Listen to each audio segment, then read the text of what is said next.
साधु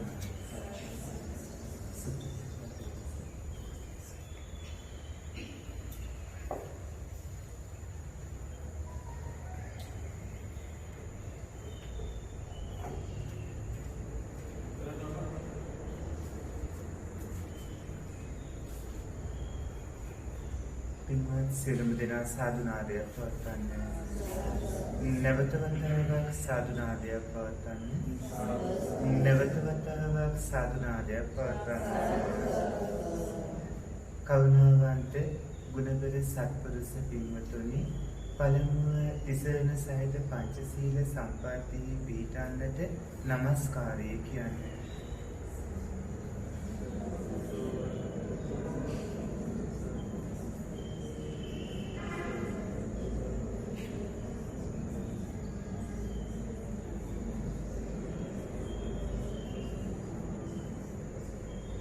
බුද්ධං සරණං ගච්ඡාමි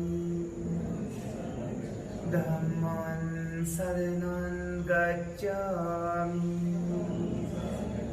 සංඝං සරණං ගච්ඡාමි ဒုတိယံ පි බුද්ධං සරණං ගච්ඡාමි Dutiyampi Dhamman Saranam Gacchami Dutiyampi Sangham Saranam Gacchami Tatiyampi Buddhan Saranam Gacchami Tatiyampi Dhamman Saranam Gacchami Tatiyampi Sangham Saranam Gacchami Tisarana gamanan sampurnan Panatipata Veramani Sikkapadan Samadhiyami Adinādāna Veramani Sikkapadan Samadhiyami Kāmisu Miccācāra Veramani Sikkapadan Samadhiyami Musavāda Veramani Sikkapadan Samadhiyami Suramīraya Majjapamādāttāna Veramani Sikkapadan Samadhiyami Mītisarana sahita Pañcasīlaya Margapala Nivan avabodha vīma pinisama Hetu veva Tisaranena saddhim pañcasīlaṃ dhammaṃ sadhukaṃ surakkitaṃ katva appamādena sampādeta සත්පුරුෂ පින්වත්නි, කෙටි අනුශාසනාවක් කරන්නට පෙර දේවතා ආරාධනාවක් කරන්න සූදානම් වෙන්නේ. නැවතත් සාදුනාදයක් පවත්වන්න. සමන්ත චක්කවාලීසු අත්‍රා ගච්ඡන්තු දේවතා සද්ධම්මං මුනි රාජස්සේ සුනන්තු සග්ග මොක්ඛදං ධම්ම ශ්‍රවණ කාලෝ අයං බදන්තා ධම්ම ශ්‍රවණ කාලෝ අයං බදන්තා ධම්ම ශ්‍රවණ කාලෝ අයං බදන්තා නමෝ තස් භගවතු අරහතු සම්මා සම්බුද්දස්ස නමෝ තස් භගවතු අරහතු සම්මා සම්බුද්දස්ස නමෝ තස් භගවතු අරහතු සම්මා සම්බුද්දස්ස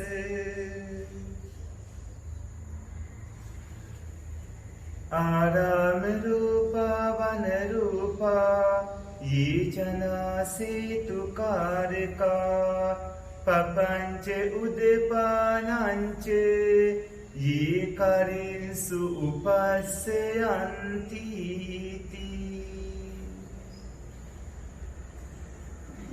කරුණාවන්ත ගුණබර සත්පුරුෂ පින්වත්නි අපේ පින්වන්ත ඉසුරු මහත්මයා ප්‍රදාන කොටගත් නිවන් මඟ එකමුතුව මේ සත්පුරුෂ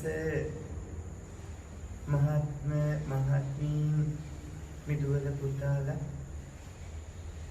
මේ කල්යාණ මිත්‍රත්වයෙන් බැඳී ඉන්න සියලු සත්පුරුෂයෝ අද මුළු දවසම ධර්ම ශ්‍රවණයේ පින්කමෙන් ආරම්භ කරලා සමදානමේ පින්කමෙන් සෝපමාන කරගෙන මහා පින්කම් මාලාවක් සිදු කර ගන්නට යොදාගත් පින්වර දිනය. පින්වත්නි, ඔය ඇත්තන්ට අපි ධර්මානුශාසනාවේදී ක්‍රමානුකූල කතාවක් කිව්වොත් හොඳයි කියලා කල්පනා කළා. පින්වත් අම්මේ තාත්තේ සත්පුරුෂ මහත්මියනි, ක්‍රමානුකූල කතාවක් කිව්වහම මේ දේශනා කරන්නට බලාපොරොත්තු වන මේ කාරණා මාලාවට ඔය සත්පුරුෂයෝ හොඳින් කන් යොමු කරලා ඇහුම්කන් දෙන්න. දේශනාව අවසන් වෙනකොට ඔය පින්වතුන්ට අපි ධර්ම සාකච්ඡාවක් විදිහට ඔබට තියෙන දහම් ගැටළු අහන්න අවස්ථාවකුත් ලබා දෙනවා. අද මාතෘකා දේශනා විදිහට මම දේශනා කළේ අපේ සූත්‍ර පිටකයේ වනරූප සූත්‍රයේ එන දිවා රාත්‍රී පින්වැටෙන පින්කම් මොනවද කියලා දෙවි කෙනෙක් අහපු ප්‍රශ්නෙට බුදු පියාණන් වහන්සේ ලබා දුන්නු පිළිතුරේ ඇතුළත් ගාථා රත්නය. එක දෙවි කෙනෙක් බුදු පියාණන් වහන්සේගෙන් අහනවා දිවා රාත්‍රී පින්වැටෙන්නේ මොන වගේ කවුණු කළාමද කියලා. ඉතින්දි බුදු පියාණන් වහන්සේ දේශනා කළ ආරාම රූපා. ඒ කියන්නේ මල්වතු වගා කරන එක, පළතුරු වතු වගා කරන එක දිවා රාත්‍රී පින්වැටෙන පින්කමක්. වන රූපා. කෘතිම වනාන්තර හදන එක, ස්වභාවික වනාන්තර රකින්න එක දිවා රාත්‍රී පින්වැටෙන පින්කමක්. යේචනා සේතුකාරකා. පාලං ඒදඳු මම්මාවත් හදන එක දිවා රාත්‍රී පින්වැටෙන පින්කමක්. පපංච උදපානංචේ පැම්පකුණු තනවන එක දිවා රාත්‍රී පින්වැටෙන පින්කමක්. ඒ කරේසු උපස්සයන් ආවාස කුටිගෙවල් තනවීම, ගස් කොළන් වල සතා සීපාවන්ට ජීවත් වෙන්න පුළුවන් විදිහේ කූඩු ආදී තනීම ආදී ඒ වාසස්ථාන කරවා දීම දිවා රාත්‍රී පින්වැටෙන පින්කමක්. පින්වත්නි, දිවා රාත්‍රී පින්වැටෙන පින්කම් එතනදී හිම සඳහන් වුණා. තව අටමහා කුසල් වෙනම සඳහන් වෙනවා. ත්‍රිවිධ පුණ්‍ය ක්‍රියාවන් වෙනම සඳහන් වෙනවා. දස පුණ්‍ය ක්‍රියාවන් වෙනම සඳහන් වෙනවා. මා පුඤ්ඤබාය සූත්‍රයේදී බුදු පියාණන් වහන්සේ පින්කම් කරගන්න බය වෙන්න එපා. තමන්ට යහපත් වූ සිත්කලු පිය උපදවන හැමදේම ලැබෙන්නේ කරගන්න පින්කම් අනුව කියලා දේශනා කළා. පින්වත්නි, අපේ බණ පොතේ මෙහිම සඳහන් වෙනවා. තිලතේලස්ස යතා බින්දු සප්පිමණ්ඩෝ අනාවිලෝ ඒවං වන්න පටිභාගං කලලං සම්ප උච්චති කියලා. ඒ කියන්නේ දැන් හිතන්න දිව්‍ය ලෝකේ ඉන්න දෙවි කෙනෙක්, බ්‍රහ්ම ලෝකේ ඉන්න බ්‍රහ්මයෙක්, මනුස්ස භූමියේ ඉන්න මනුස්සයෙක්, තිරිසන්ගතව ඉන්න තිරිසන් සත්වයෙක්, ඒ වගේම අවීචය, ප්‍රේතාදී යම් තැනක ඉන්න සතර අපාගත සත්වයෙක් කවුරු හරි ඒ ඉන්න තැනකින් චුත වෙනකොට දැන් චුතිචවන්තා බේදෝ අන්තරදානම් මච්චුමරණං කාලකිරියා කන්දානම් බේදෝ කලීබරස්ස නික්කේපෝ ආදී විදිහට එක එක තැන්වල උප්පත්තිය ලැබලා ඉන්න අයගේ මරණ එක් එක් ආකාර වෙනවානේ. සමහර අය ශාරීරික අර්ථයල යනවා, සමහර අය අතුරුදහන් වෙනවා, සමහර අය චුත වෙනවා. එතකොට එක් එක් විදිහට ඒ ඉන්න තැනින් මානයටපත් වෙද්දී එතන චුතියත් එක්කම යා ප්‍රතිසන්දිය ලබනවා. අතරක් නැතුව. හැබැයි මේ ප්‍රතිසන්දිය ලබන්න මානාසන්න වෙලාවේ ඇති වුණු මානාසන්න චිත්ත වීතියේ ජවනයක විපාක විඥානයක් තමයි ලැබෙන්නේ. ඒතර ප්‍රතිසන්දි විඥානයේ විදිහට. දැන් මිනිස් මව කුසක නම් උප්පත්තිය ලබන්නේ ගර්භාෂයෙන් උප්පත්තිය ලබන අවස්ථාවේදී පින්වත්නි ප්‍රතිසන්දි විඥානය කියන්නේ මුලින්ම මව්පියන්ගේ සුඛදිම්බ සංසේචනයන් ඇසුරට කලින් භවයේ චුතියත් එක්කම ඒ ජවනයන්ගේ විපාකයේ විදිහට ප්‍රතිසන්දි විඥානයේ පහළ වෙනකොට එතන ඇහැට නොපෙනෙනවා වගේ අවස්ථාවක් තියෙන්නේ. බුදු පියාණන් වහන්සේ දේශනා කළ තිලතේ ලස්ස යතා බින්දෝ සප්පිමණ්ඩෝ අනාවිලෝ ඒවං වන්න පටිභාගං කලලං සම්පවිච්ඡති. කලලය එහෙම නැත්නම් කලින් භවවල කරගත් කර්ම විපාක හින්දා ස්ත්‍රියක්ද පිරිමියෙක්ද කියන භාව දශකයත් ඒ වාගේම වස්තු දශකයේ සිට පවතින හෘද වස්තුව විදිහට පසු කාලයේ සැකසෙන ඒ වස්තු දශකය, ඒ වගේම කාය ප්‍රසාදයේ විදිහට පවතින ඒ කාය දශකයේ කියන පින්වත්නි මේ වගේ රූප කලාප තුනක් කලින් භවවල කරගත්ත කර්ම විපාක හින්දා මෙතන මව්පියන්ගේ කරුණ වලින් මුලින්ම පහළ වෙන අවස්ථාවක් තියෙනවා.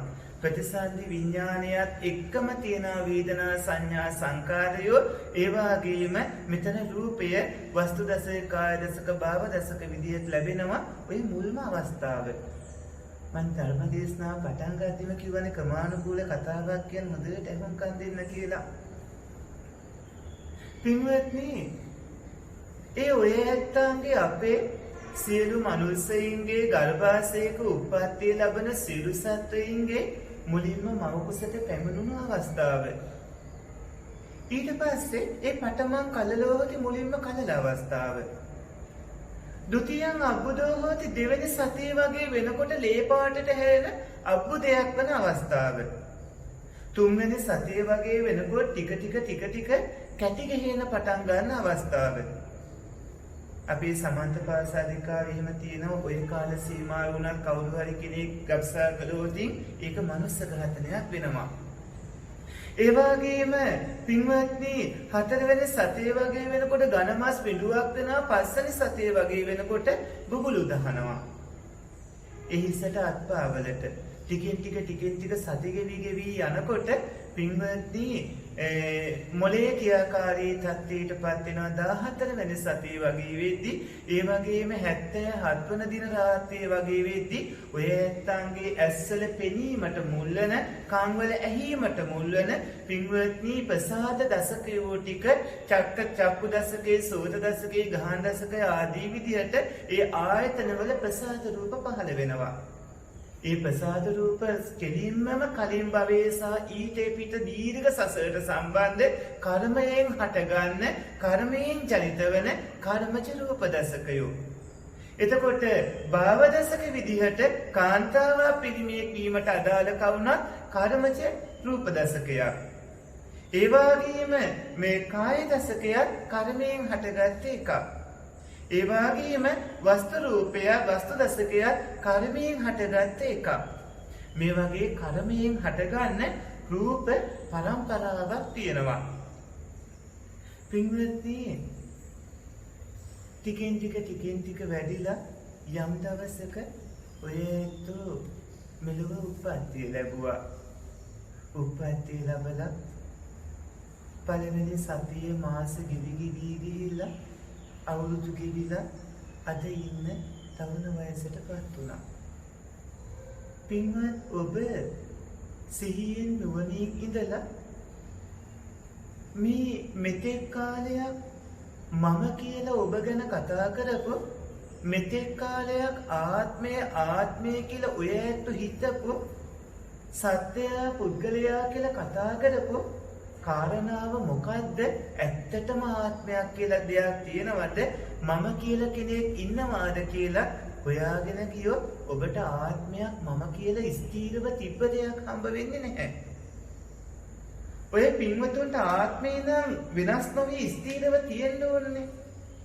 ඔය පින්වතුන්ට හම්බ වෙන්නේ හේතුන්ගෙන් හටගත්ත රූප පරම්පරාවක්. ඒ වගේම හේතුන්ගෙන් හටගත්ත වේදනා සංඥා සංකාර විඥාන කියලා කියන නාම පරම්පරාවක්. බලනකොට හේතුන්ගෙන් හටගත්ත ගමන්ම ඒක ලක්ෂණේ හැටියට නැතුව ගියා. දැන් අද උදේ ගත්ත ආහාර පින්වත්නි ආහාරජ හේතුන් විදිහට මේ ශරීර රූප හට ගන්නවා.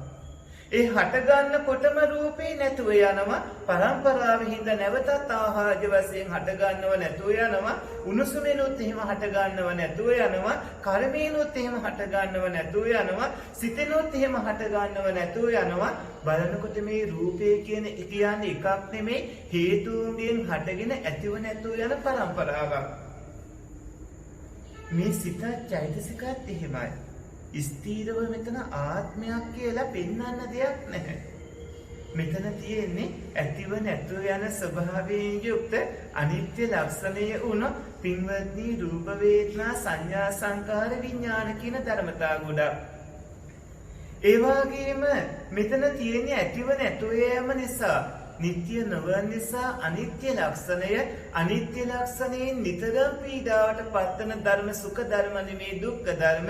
දෙයක් අනිත්‍ය නම් දෙයක් දුක් නම් ඒ තුල ස්ථීර සාරව ආත්මයේ විදියට පෙන්වන්න දෙයක් නැති හින්දා අනාත්ම ලක්ෂණය වුණු ධර්මතා ගොඩක්. දැන් නම් මේ කිව්වෙක සමහර අයට තේරෙන්නත් ඇති සමහර අයට නොතේරෙන්නත් ඇති මේ මොකද්ද කිව්වේ කියලා ඔබ කල්පනා කරනවත් ඇති සමහරුන්ට නම් හොඳට වැටහෙන්නත් ඇති. පින්වත්නි ඔන්න ඔය කාරණාව තමයි ටිකක් අපිට අමාරු තැනක් තියෙන්නේ. ටිකක් වෙහෙසකර තැනක් තියෙන්නේ. නමුත් ඔය ඇත්ත තේරුම් ගන්නම ඕන තැන වෙන්නේ. ඔය ඇත්ත ආත්මයක් කියලා දෙයක් නැහැ කියලා හරියටම තේරුම් ගත්තොත් පින්වත්නි මේ වගේ සමදානේ මේ පින්කම් මෞපිය උපස්ථාන අකුසමියුතුකම් ඔබ විтин විට කරන දාන ආදී පින්කම් නිවන් මාගේ එකමුතු වී සත්පුරුෂ පින්වතුන් බොහෝ දේවල් සිද්ධ කරනවා. අපි ඉස්සර මහත්මයා අපිව දැනුවත් කරනවා. අපිත් දැකලා තියෙනවා. ඔය ඇත්තෝ සිදු කරලා තියෙන පින්කම් පින්වත්නි අති විශාලයි. හැබැයි හැම එකක්ම ඔබට කොහොමද ප්‍රයෝජනවත් වෙන්නේ කියලා ඔබ දන්නා වෙන්නත් පුළුවන් නොදන්නා වෙන්නත් පුළුවන්. ඔය ඇත්තෝ දන්නේ නැත්නම් දැනුවත් කරන්නට අනිවාර්යයෙන්ම මේ සිද්ධ වෙන ක්‍රියාවලිය අපිට පෙන්වන්න වෙනවා. ඒක ඔබට කොච්චර ගැඹුරුයි කිව්වත් ඔබට කොච්චර තේරෙන්නේ කිව්වත් පින්වත්නි ඔය ඇත්තන්ට ඒක තේරුම් ගන්න වෙනවා. ඔය පින්වතුන්ට ඒක අවබෝධ කර ගන්න වෙනවා. එතකොට තමයි ඒකේ වටිනාකම් ප්‍රයෝජනෙ දැනගන්න පුළුවන්කම ලැබෙන්නේ. දැන් අපි ඔය ඇත්තන්ගෙන් ප්‍රශ්නයක් අහනවා. පුංචි කාලේ ඉඳන් අද වෙනකන් මම කියලා ඔබ කතා කළානේ. ඔය ඇත්ත මම කිව්වේ ආත්මය කිව්වේ මොකටද මොනවටද? ඔය ඇත්ත අද වෙනකන් ආත්මය මම කියලා කතා කරේ මොකටද?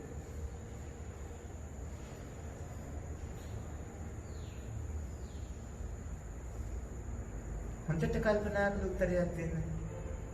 දැන් අද උදේත් කියන්නේ නැත්නේ මම යනවා තපුවනේට නැත්තම් මේ ඔය කට්ටිය ආවද දැන් මම දෙන ගමන් මග ඉන්නේ. ඔය දැන් තිරුවාන කැටි හරි ඉන්නේ එහෙම කියන්නේ නැත්නේ. එතකොට මම කියලා ඔබ දරපු අදහසක් තියෙනවානේ. මම කියලා කිව්වේ මොකටද? මොකක්ද ඔබ ඒකෙන් අදහස් කරපු කාරණාව? පින්වත්නි, බුදු පියාණන් වහන්සේ ලෝකයේ පවතින සම්පූර්ණ ක්‍රියාවලිය මේ විදිහට සිද්ධ වෙන්නේ කියලා අපිට හේතුන්ගෙන් හටගන්න ත්‍රිලක්ෂණී යුක්ත ධර්මතා වැඩපිළිවෙලක් දේශනා කළා. එතන තියෙන්නේ මේ සිදුවන සම්පූර්ණ ක්‍රියාවලිය. ඔය ඇත්තෝ ඔබේ රූපේට මම කිව්වොත් ඒක ඇත්තටම වැරදි අදහසක්. එහෙමනම් ආත්මයක් මම කියලා කෙනෙක් ස්ථීරව තියෙන්න එපාය. මේ සත්පුරුෂයන්ගේ අද ඡායා රූපේකුයි මීට අවුරුදු 10කට 15කට 20කට කලින් ඡායා රූපේකුයි අරන් බලන්න. එදා හිටිය කෙනාමද අද ඉන්නේ. ඒ වගේම ඔය ඇත්තෝ මෙලොවේ උප්පත්තිය ලවපු මුල් දවස්වල ඡායා රූපේකුයි අද ඡායා රූපේකුයි අරන් බලන්න. ඒ වගේම ඔය ඇත්තන්ගේ පින්වත්නි ඇස කන නාසය ආදී තැන් වලට ගිහලා කොයි හට ගන්න හිතද වෙනස් නොවි ස්ථීරව තිබ්බ හිත විදිහට කියන්න පුළුවන්. එකම හිතකුත් නෑනේ. මේ ඇවිල්ලා හේතුන්ගෙන් හටගත්ත ගමන්ම ඇතිව නැතුව යන පරම්පරාවක්. මෙන්න මේ පරම්පරාවේ ස්වභාවය තීරුම් ගත්තාම අපි ඉතා වැදගත් තැනකට යමු වෙනවා. ඒ තමයි හේතුන්ගෙන් නම් මේ රූප වේදනා සංඥා සංකාර විඥානයෝ හටගන්නේ ඔය සත්පුරුෂයෝ කුසල හේතු කරගත්තොත් ලැබෙන්නේ කුසල විපාකයෝ, අකුසල හේතු රැස් කරගත්තොත් ලැබෙන්නේ අකුසල විපාකයෝ. දැන් හුඟක් වෙලාවට අපි පින්කම් කරනකොට ඒ පින්කම් එක්ක එක එක ප්‍රාර්ථනා කරනවා නේද? සමහරව ප්‍රාර්ථනා කරනවා අනේ මට මේ පින් බලේ වාහනයක් ලැබේවා. තවත් සමහරව අනේ මං දිව්‍ය ලෝකෙ ඉපදේවා. තවත් සමහරව විවිධ ප්‍රාර්ථනා කරනවා. දන්න කට්ටිය පින්වත්නි ඒක සිද්ධ වෙන්නේ කොහොමද කියලා මෙන්න මේ විදිහට තේරුම් ගන්නවා. එක දවසක අනේපිරි සිටුතුමා සෝවාන් වෙලා හිටියේ. අනේපිරි සිටුතුමා තමන් ඉදිකරපු ජේතවනාරාමයට ගිහිල්ලා බුදු පියාණන් වහන්සේත් එක්ක ධර්ම සාකච්ඡාවක් කරනවා. ඒ වෙලාවේදී බුදු පියාණන් වහන්සේ අනේපිරි සිටුතුමාට මෙහෙම දේශනා කළා. ගෘහපතිතුමනි, මේ ලෝකෙ කවුරු හරි කෙනෙක් මේ ලෝකෙ ඉන්න හැමෝම දීර්ඝායුෂ බලාපොරොත්තු වෙනවා නම්, වර්ණේ බලාපොරොත්තු වෙනවා නම්, සැපේ බලාපොරොත්තු වෙනවා නම්, භවභෝග සම්පත් බලාපොරොත්තු වෙනවා නම්, මිනිසෙක් හෝ දෙවි කෙනෙක් හෝ වෙලා උපදින්න බලාපොරොත්තු වෙනවා නම්, ඒක යාඥා කිරීමකින්, ඉල්ලීමකින්, කන්දලව් කිරීමකින්, බලාපොරොත්තු වීමකින් ඉෂ්ට කරගන්න පුළුවන් දෙයක් නෙමෙයි. අනේපිරි සිටුතුමාට බුදු පියාණන් වහන්සේ දේශනා කළා දැන් මේ ලෝකේ හැමෝම කැමති ඉන්න බොහෝ කාලයක් ජීවත් වෙන්න. බොහෝ කාලයක් ජීවත් වෙන අනේ මට දීර්ඝායුෂ ලැබේවායි කියලා ඔය සත්පුරුෂයෝ යාඥා කළාට, කන්දලව් කළාට, බලාපොරොත්තු වුණාට, ඉල්ලුවාට පින්වත්නි ඒක ලබා දෙන්න පුළුවන් සර්ව බලධාරියෙක් ඔබට හම්බ වෙනවද? ඒක දෙන්න පුළුවන් සර්ව බලධාරියෙක් නැහැ. ඒ වගේම වර්ණයේ සැපය, භවභෝග සම්පත්, යාන වාහන, දීපල, ඉඩකඩම් ආදිය එහෙම දෙන්න පුළුවන් සර්ව බලධාරියෙක් නැහැ. හැබැයි ඔය ඇත්තන්ට මෙහෙම දෙයක් කරගන්න පුළුවන්. ඒ තමයි ආයුෂ බලාපොරොත්තු වෙනවා නම් ආයුෂ බලාපොරොත්තු වන අය ආයුෂ ලැබෙන කුසල ප්‍රතිපදාවක හැසිරෙන්නට ඕනේ. ඒ කියන්නේ දීර්ඝායුෂ ඕන කියලා ඉල්ලලා යාඥා කරලා කන්නලව් කරලා හරියන්නේ නැහැ. දීර්ඝායුෂ ලැබෙන විදිහේ කුසල ප්‍රතිපදාවක හැසිරෙන්න ඕනේ. දැන් අද ධර්ම දේශනාව පටන් ගත්ත වෙලාවේ ඉඳලා කියන හේතුඵල ධර්මයන්ගේ දීර්ඝායුෂ ලැබෙන හේතුවට අදාළ කවුන තමයි දැන් මේ මතු කළේ. එතකොට වර්ණයේ බලාපොරොත්තු වෙනවා නම් පින්වත්නි ඒ වර්ණය ඔය ඇත්ත යාඥා කළාට, කන්නලව් කළාට, ඉල්ලුවාට, බලාපොරොත්තු වුණාට ලැබෙන්නේ නැහැ. ඒක ලැබෙන කුසල ප්‍රතිපදාවක හැසිරෙන්නට ඕනේ. සැපය, ඒ වගේම භවභෝග සම්පත්, ඒ වගේම මනුස්ස දේවාදී තැනක උප්පත්තිය ලැබීම ඔබ ඉල්ලුවාට, යාඥා කළාට, කන්නදව් කළාට, බලාපොරොත්තු වුණාට ලැබෙන දේවල් නෙමෙයි. ඒවා ලැබෙන විදිහේ කුසල ප්‍රතිපදාවක හැසිරෙන්නට ඕනේ. අපි මුලින් සඳහන් කළේ කලින් භවවල කරගත්ත කර්ම විපාක හින්දා මනුස්ස මව්කුසක එහෙම උප්පත්තිය ලබන විදිහ, පිරිමියේ කාන්තාවක් වන විදිහ, ඒ වගේම ඇස්වල පෙනීම, කන්වල ඇහිම ආදී ලැබෙන දසක රූප කලාප එහෙම පහළ වෙන දවසක් එහෙම කීවේ. හැදෙමින් වැඩෙමින් ලොකු මහත් වෙන හේතුඵල ධර්මයන්ගේ ක්‍රියාවලියක් ගැන ඔබේ අවධානය යොමු කළේ. පින්වත්නි, හැමෝම බලාපොරොත්තු වෙනවා ආයුන් ඉට්ඨා කන්තා මනාපා දුර්ලභ ලෝකස්මින්. මේ ලෝකේ ආයුෂ හැමෝම කැමති, යහපත් මනවඩන, ප්‍රිය උපදවන, හැමෝම බලාපොරොත්තු වන දුර්ලභ දේවල්. හැබැයි හැමෝම බලාපොරොත්තු වුණාට ආයුෂ ලැබෙන්න නම් ආයුෂ ලැබෙන කුසල ප්‍රතිපදාවක් ඕන. එතනදී තමයි අපිට සීලය හම්බ වෙන්නේ. එතෙන්දී තමයි අපිට දන් දීම හම්බ වෙන්නේ. එතෙන්දී තමයි අපිට සම්පූර්ණයෙන්ම කුසල ප්‍රතිපදාව හම්බ වෙන්නේ. අකුසල ප්‍රතිපදාවක් තියෙනවා, කුසල ප්‍රතිපදාවක් තියෙනවා. දැන් හිතන්න, පුංචි කාලේ අපි දහම් පාසල් යනකොට, දැන් මමත් දහම් පාසල් පැවිදි වෙන්න කලින් නුවරනේ අපි නුවර දල්දා මාලිගා පිටිපස්ස තියෙන පුත්ගුල් විහාරේ ඉතින් තමයි මම දහම් පාසලට ගියේ. එතකොට අපිට උගන්වනවානේ දහම් පාසලේ යහපත් සමාජයක් උදෙසා පන්සිල් සුරකිමු කියලා. ඔය ඇත්තන්ට ඕක කියලා නැද්ද? අපි පන්සිල් රකින්න ඕනේ යහපත් සමාජයක් උදෙසාද?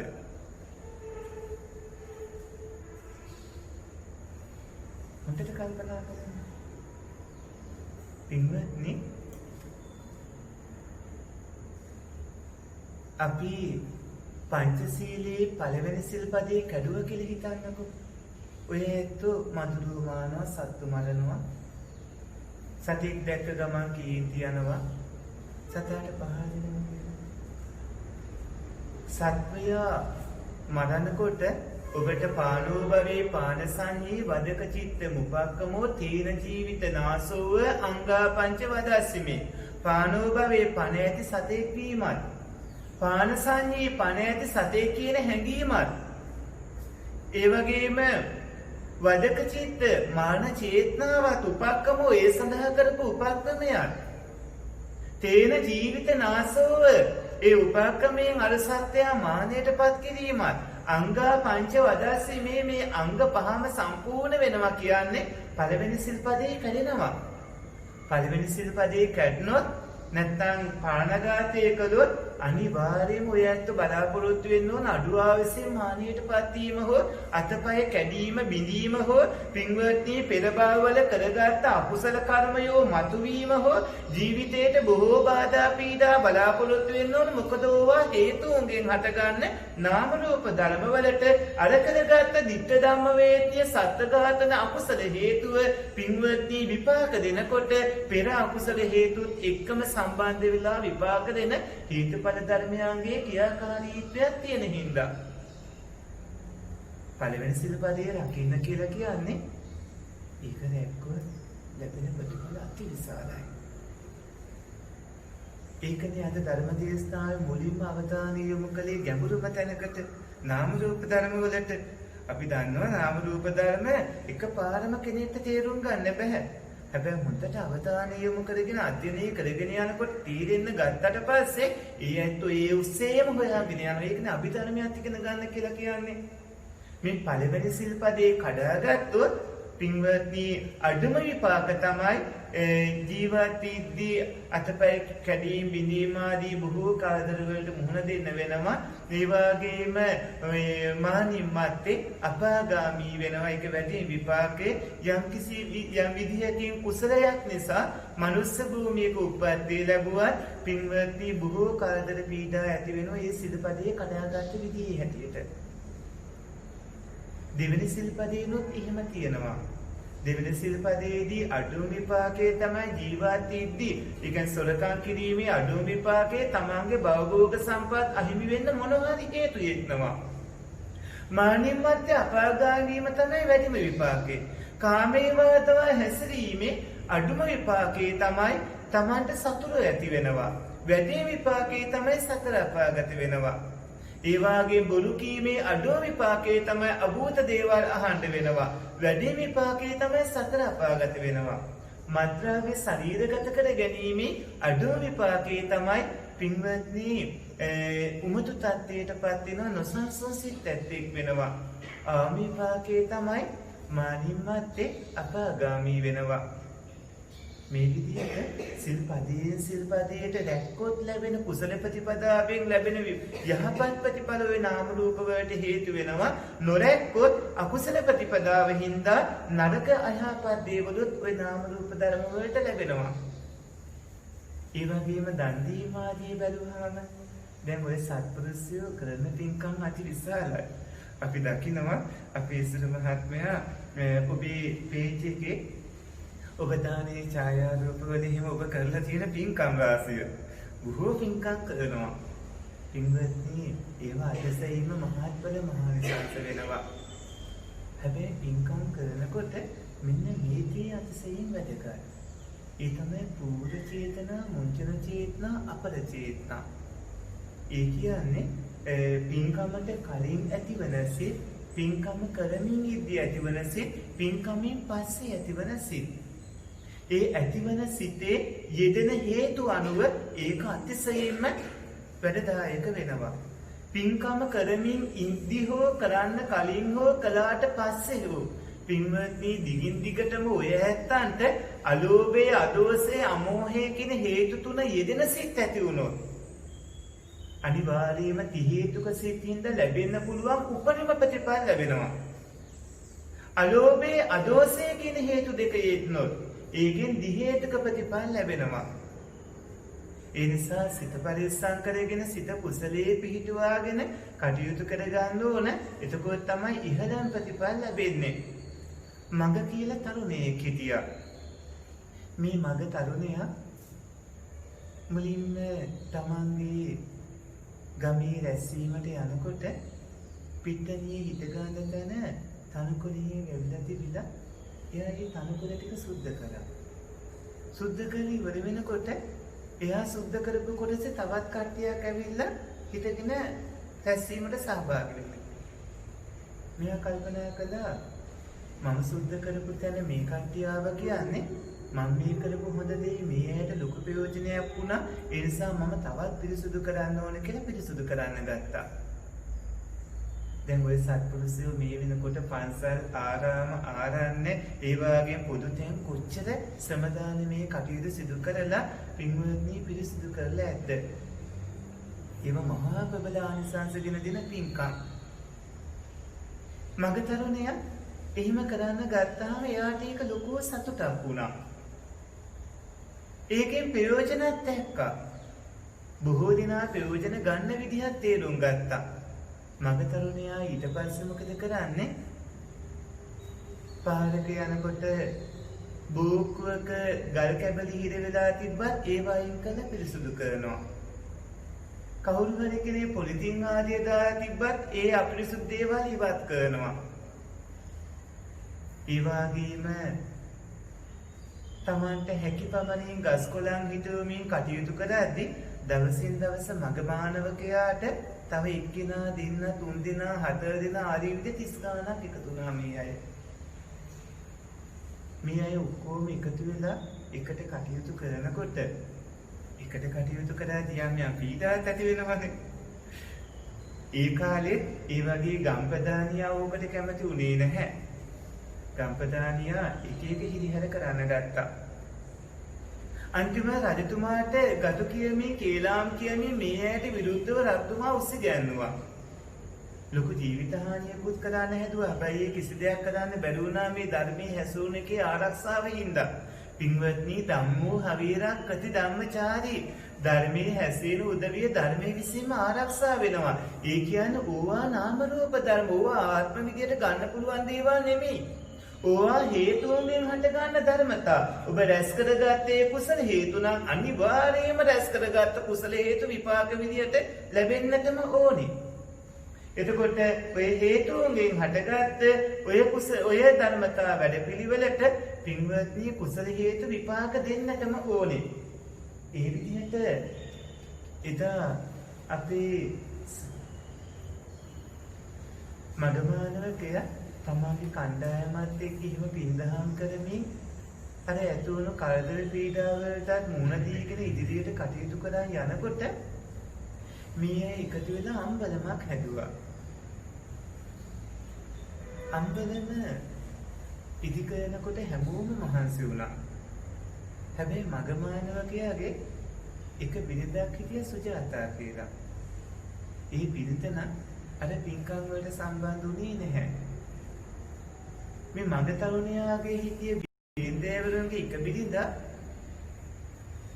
අර කටයුත්තට සම්බන්ධ වෙන්නේ නැතුව ඇය කල්පනා කළේ මගේ සැමියා පින්කම් කරනවා මටත් එක්ක ඇතිතරම් ඒවා මටත් කොහොමද තියෙනවා කියලා.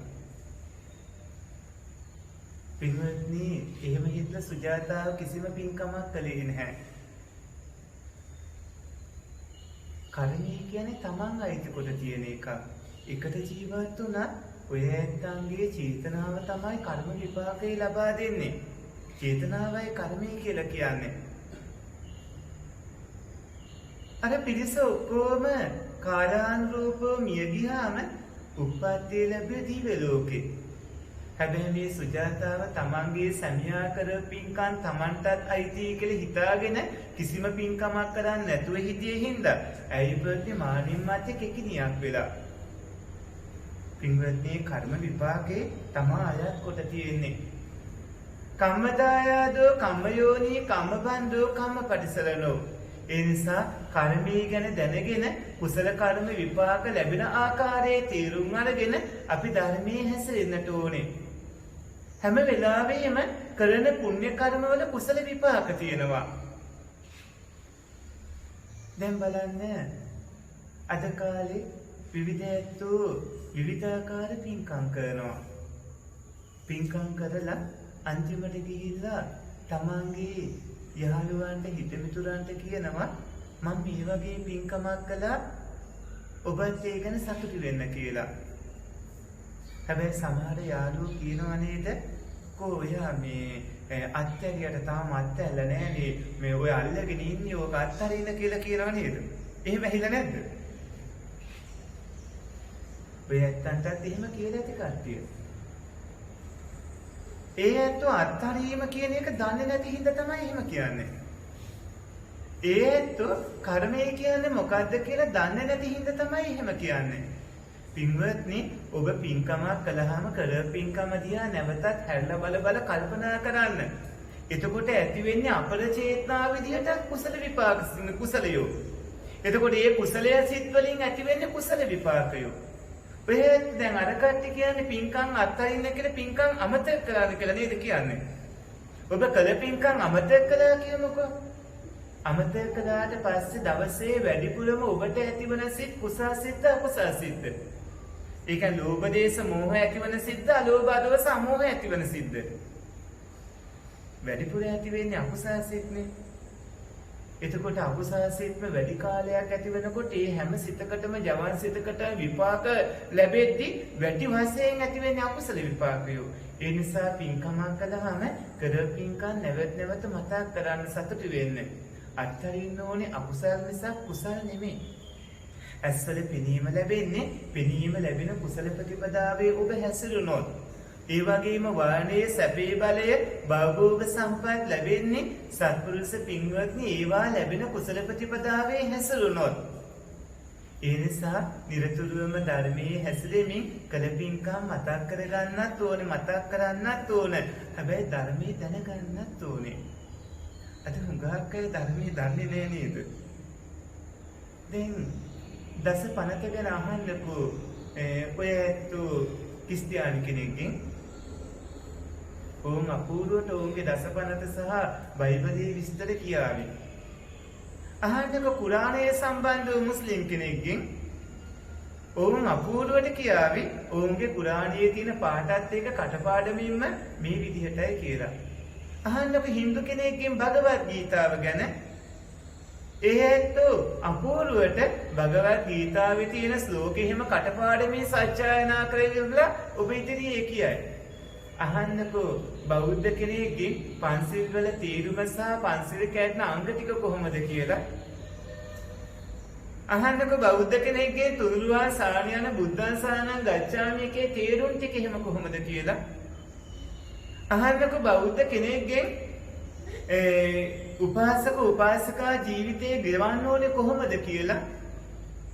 හුඟක් වෙලාවට කට්ටිය හිතන්නේ උපාසක උපාසිකාවන් විදිහට ඉන්න ඕන අයත් හාමුදුරුවෝ විදිහට ඉන්න ඕන කියලා. දැන් ස්වාමීන් වහන්සේලානේ ඔක්කොම ගිහි බැඳීම ඔක්කොම අත්හැරලා කෝටිය සම්වල සීලය රකින්න කටයුතු කරන්නේ. හැබැයි උපාසක උපාසිකාවන්ට තියෙන එහෙම දෙයක් නෙමෙයි. උපාසක උපාසිකාවන්ට පන්සිල් රකිමින් ගිහි ජීවිතයේ මෞපිය උපස්ථාන අඹසැමි යුතුයකම් ආදී කටයුතු සිදු කරගෙන කුසල ප්‍රතිපදාවේ ඒ ඇත්තන්ට මඟපල් ලබන කටයුතු කරගන්න. ඒ ඇත්තන්ට පුළුවන් ගිහි ජීවිතයේ සෝහන් සකදාගාමී ආදී මඟපල් ලබන්න. පින්වත්නි, ගිහි පින්වතුන් උපාසක උපාසිකාවන් විදිහට කටයුතු කරන්නට ඕනේ. වෙනත් ආගමිකයෝ පින්වත්නි ඒ ඇත්තන්ගේ ආගම් ගැන දන්නවා. ඒ වගේම අද කාලේ එයා විතර කපනවා. අද කාලේ සත්පුරුෂ පින්වත්නි බොහෝ දෙනා දන්නේ නැහැ තමන් හැසිරෙන්න ඕන කුසල ප්‍රතිපදාව මොකක්ද කියලා. ඔය ඇත්තන්ට තියෙන්න ඕන ඉතා වටිනා ප්‍රතිපදාවක්. මේ ප්‍රතිපදාව තමයි සත්පුරුෂ පින්වත්නි ආර්ය අෂ්ටාංගික මාර්ගය කියන ප්‍රතිපදාව. ආර්ය අෂ්ටාංගික මාර්ගය කියන්නේ සම්මා දිට්ඨිය, සම්මා සංකප්ප, සම්මා වාචා, සම්මා කම්මන්ත, සම්මා ආජීව, සම්මා වායාම, සම්මා සතිය, සම්මා සමාධිය කියලා කියන මේ උතුම් ප්‍රතිපදාව. ඒ ප්‍රතිපදාවට අනුකූලව තමයි මංගල සූත්‍රයේ තියෙන්නේ. ඔය පින්වතුන් මංගල සූත්‍රය පිරිත් කර මේ පිරිත් පෑම් පානය කර ඉන්න එක විතරක්ද කරන්න ඕනේ, නැත්නම් පිළිපදින එකක් කරන්න ඕනද? මංගල සූත්‍රයේ ඔය ඇත්ත තුන් සූත්‍රයෙන් සජ්ජායනා කළ පිරිත් වල ආරක්ෂාව ලබා ගන්න ඕනේ. හැබැයි පින්වත්නි, එතන ඇති ඔය ඇත්ත මංගල සූත්‍රයේ තියෙන කවුණු 37ම කියාවට නම්වන්න ඕන. එතකොට මේක මංගල කාරණාවක් වෙන්නේ. මාතා පිතු උපට්ඨානං ඒතම් මංගල මුත්තම, මව්පියන්ට උපස්ථාන කරන එක මංගල කාරණාවක්. ඒ වගේම පුත්තදාරස සංඝහෝ අමුසැමියන්ට සලකන එක මංගල කාරණාවක්. ඇයි ඒක මංගල කාරණාවක් වෙන්නේ? එතෙන්දී අලෝභය, අදෝසය, අමෝහය කියන හේතු තුනම යෙදෙන හින්දා. අලෝභය, අදෝසය, අමෝහය කියන ති හේතුක සිත් ඇතිවන වැඩපිළිවෙලක යෙදෙන්න ඕනේ. ඒ වගේම ගිහි ජීවිතේ ගත කරන ඔය ඇත්තන්ගේ ජීවිතේ සමබර වෙන්නට ඕනේ. පින්වත්නි, අත්තිසුඛං කියන සැපය ඔබට තියෙන්න ඕනේ. අත්තිසුඛං කියලා කියන්නේ ඔය ඇත්තෝ ඔබේ ජීවිතේ දිහා හැරිලා බැලුවහම ඔබ දුක් මහන්සියෙන් උපයාගත් දැහැමි ධනයක්, දේපල, ඉඩකඩම්, යාන වාහන ආදිය ඔබට තියෙනවා. ඔබ සහ ඔබේ අඹසැමි පවුලේ ඇත්තන්ගේ ජීවිතේ සමබරයි. හැමෝගෙම ජීවිතයේ සුරක්ෂිතයි. අනාගතයේ ලෙඩ දුක් ආදර පීඩා ඕන දෙයකට මුහුණ දෙන්නට ඔබ උපයාගත්ත දෙයක් තියෙනවා කියලා අත්තිසුඛං කියන සැපේ විඳින්න පුළුවන්කම තියෙන්න ඕන. භෝග සුඛං කියලා කියන්නේ ඒ උපයාගත්ත දේවල් ඔබ සහ අඹසැමි දූතරු, ඔබේ පවුලේ ඔබ සහ ඔබේ යැපෙන්න බුද්ධි විදිමේ පින්වත්නි කටයුතු කරන්නට ඕනේ. අනර සුඛං කියන්නේ කිසිම කෙනෙක්ට ණය නැති ජීවිතයක් ගෙවන්නට ඕනේ. අනවජ්‍ය සුඛං කියන්නේ ඔබ සිල් රකින්නට ඕනේ. ඔබේ සිතින්, කයින්, වචනයෙන් කිසිම වරදක් වෙන්න බෑ. මෙන්න මේ විදිහට විශාල කුසල ප්‍රතිපදාවක් තියෙනවා. එහෙමනම් තවදුරටත් දීර්ඝ වශයෙන් අනුශාසනා කරන්නේ නැහැ. පින්වත්නි, ඔය පින්වතුන්ට අද අපි දේශනා කළේ හේතුඵල ධර්මයන්ගේ ක්‍රියාකාරීත්වයේ සිදුවන ආකාරය. ඒ වගේම දිවා රාත්‍රී පින්වත්න පින්කම් වලින් ආරම්භ කරලා පින්වත් ඔබ උප්පත්තිය ලැබපු විදිහත් ආත්මයක් මම කියලා කෙනෙක් දෙයක් නැති ආකාරයත් ඒ වගේම ඔය ඇත්තෝ රැස් කරගන්න සියලුම කුසල් ඔබේ නාම රූපවලට හේතුපත්‍ය වන ආකාරයත් පින්වත් ඔබ නිරතුරුවම ඒ නිසා ධර්මයේම හැසිරෙමින් සීල රැකීමෙන් ආර්ය අෂ්ටාංගික මාර්ගයේ කියන සුන්දර ප්‍රතිපදාවම පිළිපදින්න ඕන කියලා මොනම හේතුවකටවත් අකුසල කරගන්න එපා කියලා පින්වත්නි මේ කල්යාණ මිත්‍රය හරියට මග තරුණයාත් එක්ක හිටිය කලණ මිතුරු පිරිස වගේ පින්වත් ඔය කල්යාණ මිත්‍ර සම්පත්තිය හොඳට සුරක්ෂිත කරගන්න මොනම හේතුවකටවත් ඕක දිලින්න දෙන්න එපා. අද කාලේ සමගියෙන් පිරිසක් කටයුතු කරනකොට විවිධ විදිහට ඒක විඳින්න විවිධ උපක්‍රම කරනවා. ඒක කරන්න පුළුවන් විදිය තේරුම් ගන්නක බුදු පියාණන් වහන්සේ කාලෙදිම හාමුදුරු බෙදවන්න මොනතරම්නම් උපක්‍රමකම පාවිච්චි කරලා තියෙනවද? ඒ නිසා සමගිය හොඳට ආරක්ෂා කරගන්න. ඔය ඇත්තෝ දවසින් දවස පින්වත්නි දියුණු වෙන්න ඔය කල්යාණ මිත්‍ර නිවන් මාර්ගයේ එකමුතු වීමේ සත්පුරුෂ මහත්මී මේ තරුණ තරුණියෝ මේ මව්පියෝ මේ හැමදිනාම මේ ප්‍රබල ගමන තව තවත් ඉදිරියට යමින් පින්වත්නි ඔබට බොහෝ කාලයක් දීර්ඝායුෂ ලබන්න පුළුවන් කුසල ප්‍රතිපදාවක හැසිරෙන්න වර්ණයේ සැපේ භවභෝග සම්පත් ලබන්න පුළුවන් කුසල ප්‍රතිපදාවක හැසිරෙන්න මනුස්ස දේවාදී තැන්වලට යන්න පුළුවන් කුසල ප්‍රතිපදාවක හැසිරෙන්න මේ ලබාගත් මනුස්ස ජීවිතයේදීම මගඵල ලබන්නට මේ මනුස්ස ජීවිතයේදීම සෝවාන් ආදී මගඵල ලබා සසරින් ඈතර වන්නට අදිෂ්ඨානශීලීව කටයුතු කරගන්නට ඕනේ.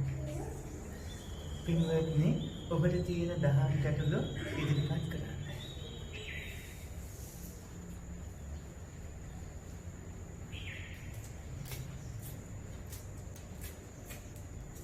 අපි ඉස්සරහට අන්තිමට ඔක්කොම විට ටික එයාම හැපුවද කොහෙද? පින්වත්නි ඔබට තියෙන ගැටලු ඉදිරිපත් කරන්න. දහම් ප්‍රශ්න එහෙම තියෙනවා නම් අහනකොට ඒක ලාමකද කොළඹද ස්වාමීන් වහන්සේ බන් ඊදී මොනවද හිතන්න එපා. ඔය ඇත්තන්ට කියන ඕනෑම ගැටලුවක් අහන්න. ඔබ අහන හැම ප්‍රශ්නයක්ම බොහොම වටිනවා.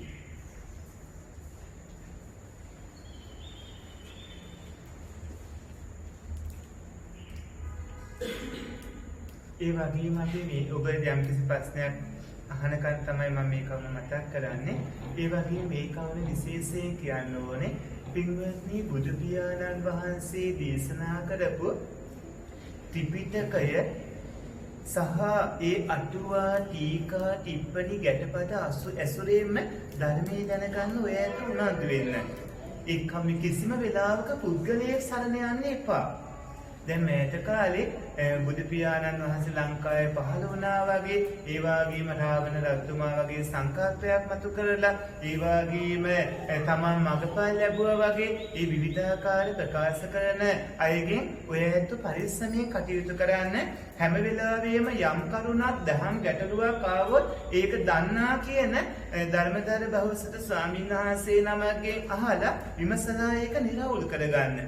ඒ වගේම ත්‍රිපිටක අටුවා ටීකා ටිප්පණි ගැටපද ඉක්මවා ගිය තමන්ගේ පුද්ගලික මත කියන අය පසුපස්ස ඔබ කටයුතු කරන්න එපා. ඒක සද්ධර්ම ප්‍රතිරූපකයක් වෙනවා. ඒකෙන් විශාල භයානක ප්‍රතිඵල ලැබෙනවා. සද්ධර්ම ප්‍රතිරූපකයක් කියන්නේ ඒක සරණ ගිය හැමෝටම අපාගාමී වෙන්න බලපාන වැරදි මිත්‍යා දෘෂ්ටියක් වෙනවා. ඒ නිසා බුදු පියාණන් වහන්සේ දේශනා කළ ධර්මයේම මතු කරලා කටයුතු කරන්නට ඕනේ.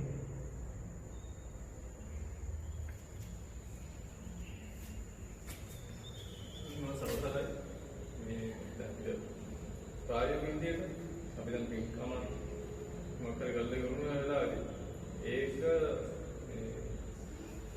අපි හැමෝටම ප්‍රාර්ථනා කරන්න පුළුවන් හොඳම විදිය නිවන් අවබෝධ මිනිස්සු මේ ඉතින් හේතු වාසනා වේවා කියන්නේ. එතෙන්දී දැන් සමහර වෙලාවට පින්කම ටිකක් කළා තව මේ සම්බන්ධ වෙලා ඉන්නවා. දැන් ප්‍රායෝගික විදියට දැන් අද උනත් දැන් දේශනාව ඉවරනා ටිකක් කට්ටිය ඉන්න ඊට සායිකයක් කට්ටිය අනික කට්ටිය හවුස් එකේ ඒකෝට යාලට අනුමෝදන්ගේ විතරක් තියෙන්නේ මේ අනුමෝදන් විතර සතුටට තියෙන්නේ මේ තියෙන්නේ හවුස් එකකට උදේ.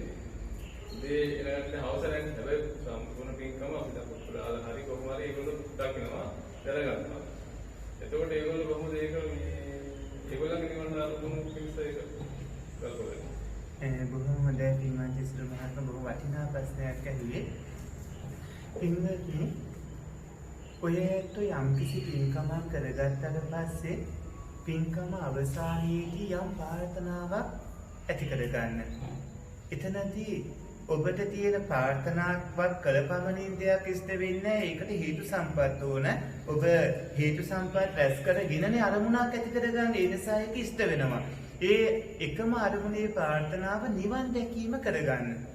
දැන් කරගත්ත අපි සිදු මහත්මයා මතක් කළා වගේ ඔයත් පින්කම් වලින් පස්සේ නිවනම අරමුණු කරනවානේ. එතකොට නිවන් දැකීමම අරමුණු කරගත්තාම නිවන් දකින්නට පුළුවන් වෙන්නේ මනුස්ස භූමිය සහ දිව්‍ය භූමියකදී විතරයි.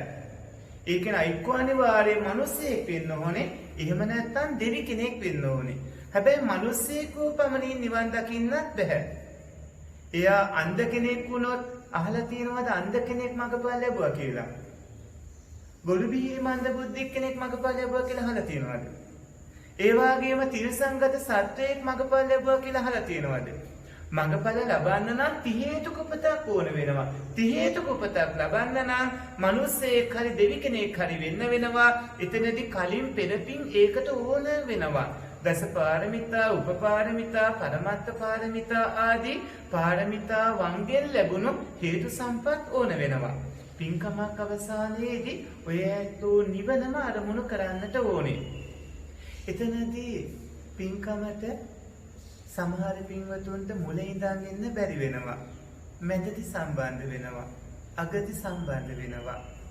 හැබැයි ඒ ඇත්තෝ පැමිණිලා හරි පැමිණෙන්න නොහැකිව හරි සම්බන්ධ වෙනවා. එතනදී පින්කමේ ආනිසංස මුල ඉඳන්ම හිතිය ඇත්තන්ට ලැබෙන විදිහටම අර ඇයට නැතත් සම්බන්ධ වූ මොහොතේ පටන් ඒ ඇයට ඇතිවන සිත් අනුව ඒ ඇයට ඒක විපාක ලැබෙනවා. එතකොට විනාඩි 5ක ජවන් සිත් ප්‍රමාණයක් නම් විනාඩි 5ක ජවන් සිත් වලට විපාක ලැබෙනවා. ඒ අයගේ පූර්ව චේතනා මුංචන අපර චේතනාවල හැටියට ඒ කටයුත්ත කරගත් ආකාරය අනුව තමයි විපාක ලැබෙන්නේ.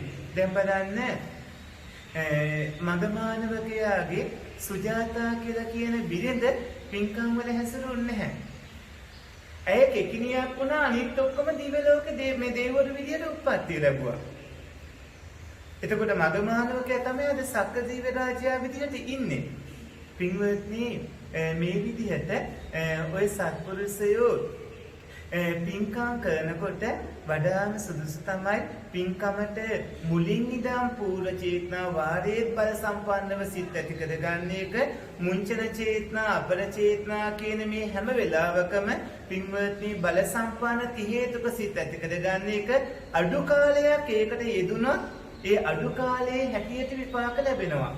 වැඩි කාලයක් යෙදුනොත් වැඩි කාලයේ හැටියට විපාක ලැබෙනවා. ඒක වෙන්නේ මෙහෙමයි. අපිට ජවන් සිත් තියෙනවා. ජවන් සිත් කියලා කියන්නේ මේ විපාක ලබා දෙන සිත්වලට නැත්තම් අධික වේගයෙන් ක්‍රියාත්මක වන අපි රැස් කරගන්න කුසල හෝ අකුසලයන්ගේ විපාක ලබා දෙන සිත්වලට. ඒ ජවන් සිත්වල පළවෙනි සිතට ditta ධම්ම වේදීය වශයෙන් විපාක දෙන්න පුළුවන්. දැන් හිතන්න මේ මනුස්ස ජීවිතයේදී කලින් සතුන් මැරීම වගේ දේවල් මේ මඳුරු හරි එහෙම මරමින් හිටිය කෙනෙක් හිටියා කියලා. එයාට මේ මනුස්ස ජීවිතේ ditta ධම්ම වේදීය වශයෙන් ඒකේ විපාකයක් තියෙනවා. ඒ වුණාට එයා පස්සේ කාලේ කවුරු දැනගත්තට පස්සේ පින්වත්නි එයා සිල් රකිමින් ධර්මයේ හැසිරෙනවා. එතකොට අර ditta ධම්ම වේදීය පළවෙනි ජවනයේ විපාකය මතුවෙන්න අවස්ථාවක් ලැබෙන්නේ නැතුව යනවා. එතකොට ඒක අහෝසි වෙනවා. අහෝසි වෙන්නේ මෙලොවදී විපාක දෙන්න තියෙන කර්මය. උපපච්ච වේදීය වෙන්නේ ජවන් සිත් 7න් 7 වෙනි ජවනයේ විපාක. 7 වෙනි ජවනයේ විපාක ඊළඟ භවයේ අනිවාර්ය විපාක දෙනවා. ඒකට අවස්ථාවක් නොලැබුණොත් ඒකත් අහෝසි වෙලා යනවා. මැද ජවන් සිත් 5 විපාක කවදා හරි දවසක විපාක දෙනවා. ඒ කියන්නේ ඔය ඇත්තන්ගේ නාම රූප වලට අනාගත දීර්ඝ සසරේ කවදා හරි භවයක විපාක ලැබෙනවා. පින්වත්නි මේ විදිහට කල්පනා කළාම ඔය සත්පුරුෂයෝ පින්කම කරන්නට ඒකට යෙද වෙන සම්පූර්ණ කාල වේලාව අනුව ජවන්සිත වැඩි වශයෙන් ඇති වෙන්නේ කුසල්. එතකොට ඒ ඇතිවන ඒ කුසල ජවන්සිත වලට කොහොමත් යහපත් ප්‍රතිඵල බොහෝ කාලයක් ලැබෙනවා. ඉතින් පින්කමට සම්බන්ධ වූ ආකාරයේ හැටියට තමයි ඒකේ ප්‍රතිඵල ලැබීම නොලැබීම සිද්ධ වෙන්නේ. එතනදී හේතු යෙදීම අනුව ඒක තවත් වෙනස් වෙනවා. පින්කම කරමින් ඉදී උනත් කුසල හේතු මත උනොත් තමයි ඉහළ ප්‍රතිඵල ලැබෙන්නේ. වඩා සුදුසු වෙන්නේ ආරම්භයට කලින් ඉඳලා පූර්ව චේතනාවේ ඉඳලාම පුණ්‍ය කර්මයන්ගේ විපාක ලැබෙන ආකාරයට ඒ කටයුතු යෙදෙන එක. පැහැදිලි නේද මතයි?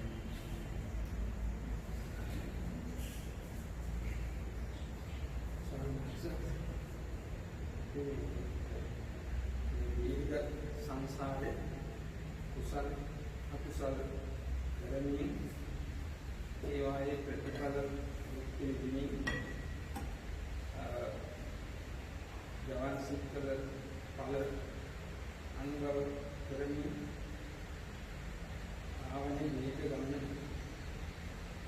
එතකොට අපි තව තවත් කුසල පක්ෂේ යෙදෙනකොට ඒ අපිට ඇති වෙන කුසල සිත් පරම්පරාවට අනුව අපිට සැප විපාක සාධුනී දීර්ඝකාලයක් ලෞකික සැප ලබා දෙන තත්ත්වයක් ඇති වෙනවා. එතකොට පින්නම පව කරමින් ජීවත් වෙනකොට සසර වැරෙනවනේ. මට දැනගන්න ඕනේ කරුණාංශ. ඒ කාරණා ශේ කරගන්නේ කොහොමද? නැත්නම් සසර ගමන නවත්වන්නේ කොහොමද? දැන් පින්වන්ත මහත්මයා බොහෝ වටිනා මේ ප්‍රශ්නය. ඒක මෙන්න මේ විදිහට අපි තේරුම් ගන්නට ඕනේ. අවිද්‍යාව කියලා කියන්නේ මෝහයට නමක්. අනුවණකම මෝඩකම කියලා ඒකට කියන්නේ. මෙන්න මේ අවිද්‍යාවෙන් හින්දා සමහරුන් පින් රැස් කර ගන්නවා. මේ මෝහයෙන් හින්දා දිව්‍ය ලෝකවල යන්න හිතාගෙන තවත් වෙන වෙන අරමුණු ඇතිව සමහරුන් මෝහය නිසා පින් රැස් කර ගන්නවා. සමහරු මෝහය නිසා පව් රැස් කර ගන්නවා. සමහරු මෝහය නිසා ආනිජ්ජාභි සංකාර වගේ අරූපාවචර ධානය උපදවාගෙන කටයුතු කරනවා. ඒ අවිද්‍යාවෙන් හින්දා. හැබැයි නිවන් දකින්නට අරමුණු කරගත්ත පින්වතුන් අවිද්‍යාව වෙනුවට ප්‍රඥාව ඇති කර ගන්න විද්‍යාව උපදවා ගන්නවා. අවිද්‍යාව වෙනුවට විද්‍යාව, ඒ කියන්නේ ප්‍රඥාව නුවණ ඇති කර ගන්නවා.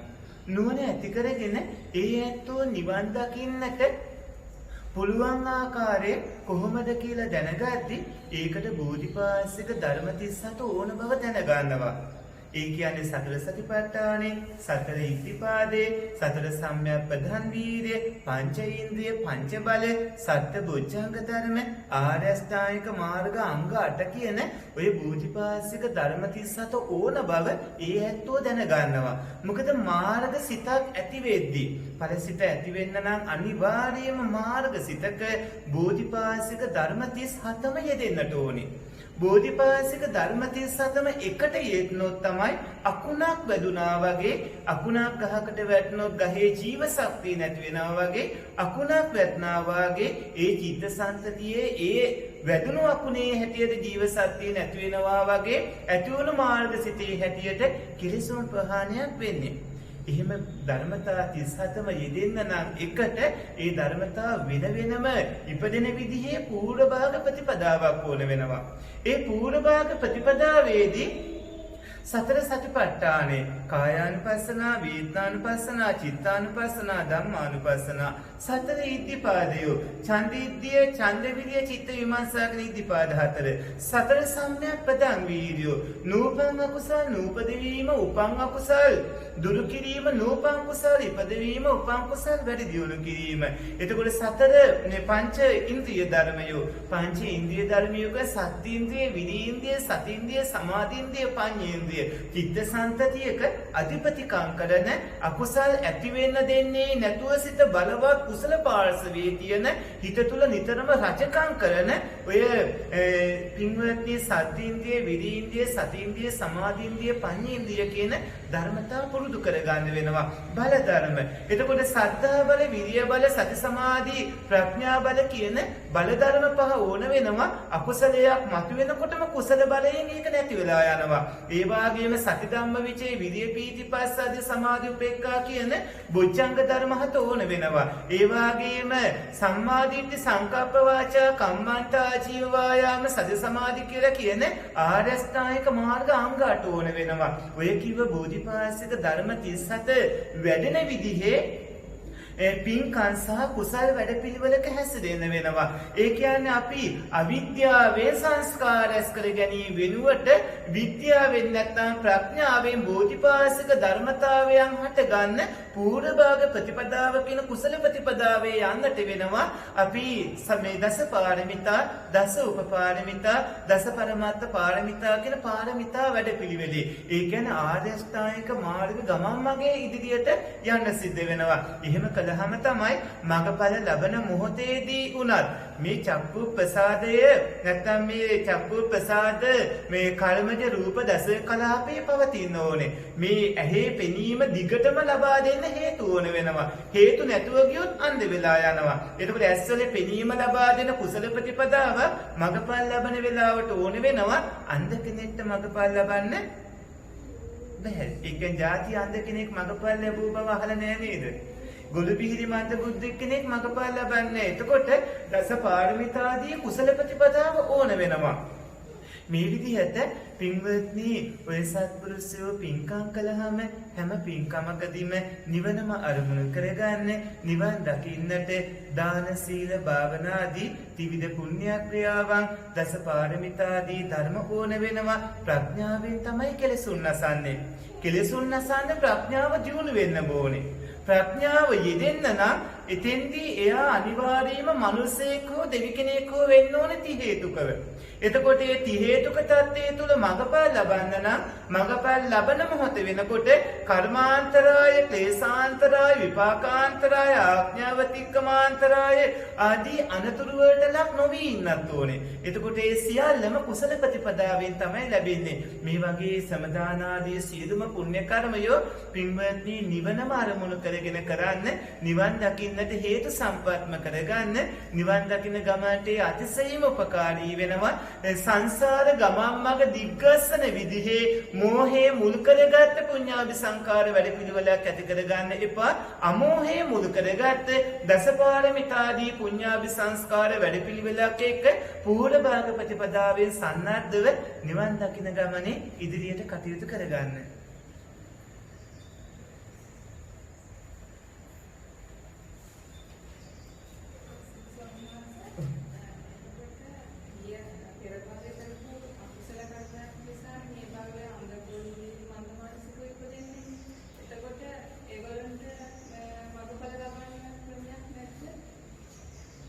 බොහොම හොඳයි පින්වන්ත මහත්මිය ප්‍රශ්නය අහපේක. ගිය භවයේ හෝ ඊට කලින් භවවල හෝ කරගත්ත කර්ම විපාකෙහිඳ තමයි මේ භවයේ ඇස්වල පෙනීම ආදිය ලැබෙන්නේ නැතුව උපතින්ම ඒ 77 වෙනි දින රාත්‍රියේ ලැබෙන්න ඕන අතීත කර්ම විපාකයෙන් ලැබිය යුතු ප්‍රසාද රූප වල චක්කු ප්‍රසාද දසකය ආදිය නොලැබී ගියේ. ඒක කර්මජ අනතුර. ඒ කර්මජ අනතුර මේ මනුස්ස ජීවිතේ ඉන්නකන් තියෙනවා. හැබැයි නුවණැති පින්වතුන් අන්ධයලව්ව ඇස් පේන විදිහේ පින්කම් කරනවා. නුවණැති පින්වතුන් අන්ධ අයව කුසලයේ සමාදන් කරනවා. ගොළු අයව කුසලයේ සමාදන් කරනවා. ඒ අයලව්ව පින්කම් කරනවා. මේ කලින් භවවල කරගත් අකුසලයක් හින්දා මේ භවයේදී මගපල් ලැබිය නොහැකි අහේතුක සුගතියකට ආවත් ඒකෙනා මෙතනදී ධර්මයේ හසුරුවමින් කටයුතු කරපු හින්දා ඊළඟ භවයේ අහේතුක සුගතිය වෙනුවට පෙරපිනුත් මතුවෙලා මනුස්ස භූමියේම ඇස් හොඳට පෙනෙමින් කන් හොඳට ඇහිමින් ඒ වගේ ති හේතුක උප්පත්තියක් ලබන්න පුළුවන්. එතන තියෙන්නේ ආශ්‍රේ, කල්යාණ මිත්‍ර සේවනාදිය ආදී කවුනොත් එක්ක කුසල ප්‍රතිපදාවක හැසිරෙන්නට ඕනේ. අන්ධගල බිහිරි මන්ද බුද්ධිකයට ඒ ලබාගෙන තියෙන මනුස්ස ජීවිතයේදී විතරයි මගපල් ලබන්නට බැරි. ඒ වගේම හිතන තිරිසන් සතෙක් නම් ඒ තිරිසන් සත්වයාට ඒ තිරිසන් භවයේ මේ භවයේදී තමයි මගපල් ලබන්න බැරි. පෙර පිනක් එහෙම මතුවෙලා මනුස්ස දේව ආදී තැනක ති හේතුක උපන්නොත් පුළුවන්. දැන් එක සිද්ධියක් වුණා. ඒ තමයි ඈතේ මීට අවුරුදු දසදහස් ගානකට කලින්, ඒ කියන්නේ අවුරුදු දහස් ගානකට කලින් පින්වත්නි බුදු පියාණන් වහන්සේ කාලයට ආසන්න කාල සීමාවක ඊට පසු කාලේ එක කාන්තාවක් තමන්ගේ සැමියාත් එක්ක එකට ජීවත් වෙනකොට ඒ කාන්තාව සැමියාගේ මල්ලිත් එක්ක අනියම් සම්බන්ධයක් ඇති කරගත්තා. කාලේ ඔහොම යනකොට අර කාන්තාව රාගයෙන් අන්ධ වෙලා ඉද්දි ඒ යෝජනාවක් කරනවා තමන්ගේ සැමියාගේ මල්ලිට සැමියා මේක දැනගත්තොත් අපිට ලොකු නින්දාවක් වෙනවා, ඒ නිසා සැමියා මරන්න කියලා. මේක කිව්ව පළවෙනි දවසේ සැමියාගේ මල්ලි අර කාන්තාව තල්ලු කරලා දාලා තරහ වෙලා යනවා. දින ගානක් ගියාට පස්සේ නැවතත් කාමයේ මතුවෙනකොට පැමිණෙනවා.